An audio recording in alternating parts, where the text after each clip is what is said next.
नमस्कार, मी पंजाब डक आणि सर्वप्रथम महाराष्ट्रातल्या शेतकऱ्यासाठी आनंदाची बातमी. राज्यामध्ये ज्यांना कोणाला हरभरा पेरायचं तर हरभरा पेरू शकता, गहू पेरू शकता, मका काढू शकता, सोयाबीन देखील काढायची राहिली तर ते देखील काढू शकता. त्याच्यानंतर द्राक्ष शेतकरी त्यांना जर फवारणी करायची असेल तर फवारणी करू शकता.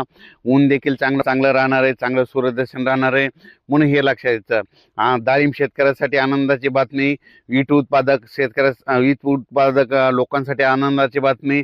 म्हणजे सांगायचं झालं तर सगळ्यांसाठी ही आनंदाची बातमी. उद्या 7 तारखेपासून राज्यातला पाऊस निघून जाणार आहे. फक्त आज म्हणजे 6 तारखेला आजच्या दिवस फक्त 3 जिल्ह्यामध्ये. कोणता जिल्हा मग? सोलापूर जिल्हा, सांगली जिल्हा, कोल्हापूर जिल्हा आणि सातारा ह्या परिसरामध्ये आणि इकडं माळशेज घाट त्या भागामध्ये तुरळक ठिकाणी कुठंतरी काहीतरी भागात पाऊस पडेल, म्हणून हे लक्षात यायचं. पण राज्यात दुसरीकडे मात्र कुठंच पाऊस पडणार नाही, म्हणून हा अंदाज लक्षात यायचा.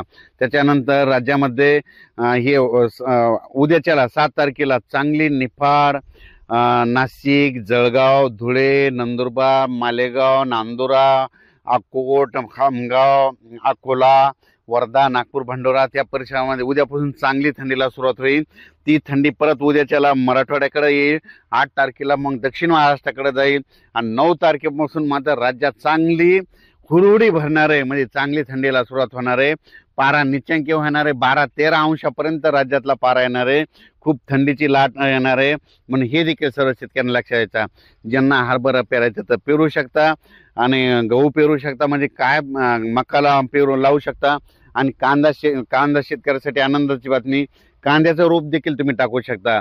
राज्यात मध्ये सांगायचं झालं तर पूर्व विदर्भ, पश्चिम विदर्भ, दक्षिण महाराष्ट्र, उत्तर महाराष्ट्र, कोकणपट्टी, खानदेश सगळीकडं माझा 7 तारखेच्या नंतर सगळीकडे थंडीची लाट येणार आहे, म्हणून हा अंदाज लक्षात घ्यायचा.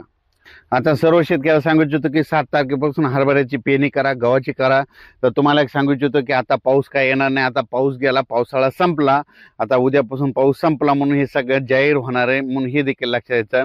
म्हणजे आपल्या महाराष्ट्रातून जवळपास 7 तारखेच्या नंतर निघून जाणार. 8-9 तारखेला आंध्र प्रदेश, तेलंगणातून देखील निघून जाणार आहे. म्हणजे सांगायचं झालं तर आता उत्तरेकडून थंडी येत राहत असती. आता पावसाळा संपला आणि हिवाळ्याची चाहूल लागलेली. आणि तुम्हाला सांगतो, जशी 7 तारखेच्या पुढे तारीख वाढत जाईल तशी थंडी वाढतच जाणार आहे. आणि ह्या म्हणजे नोव्हेंबर मध्ये चांगली हुडहुडी भरणार आहे, म्हणून हा सर्व शेतकऱ्यांनी अंदाज लक्षात घ्यायचा.